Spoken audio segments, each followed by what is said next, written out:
kayo susugod, hindi pala kayo naghugas ng kamay? Hayaan mo sila. Para hindi kagad kapitan ng sakit. Para masalin sa mikrobyo. Sige, kain. Walang kakain ng hindi naghugas ng kamay. Kain na kain! Sige!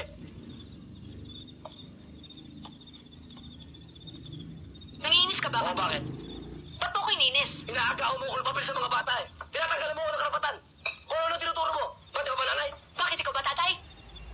Hindi kita inaagawan ng papel sa kanila. Gusto ko lang ituro sa kanila kung anong tama. Eh ikaw, anong karapatan mo ituro sa kanilang mali? Gusto mo pa yata lumaki yung mga yan na walang modo eh. Ngayong magkakasama na tayong lahat sa bahay na ito, gagawin natin kung anong tama. Pagkahugas ng kamay, magdadasal muna tayo ng pasasalamat. Naintindihan nyo? Naintindihan mo? Wala akong naintindihan. Di ba? Tara. Ano pa ginagawa mo dyan? Maghuhugas ng kamay tsaka magdadasal ng pasasalamat. Di bagay sa'yo, sip-sip!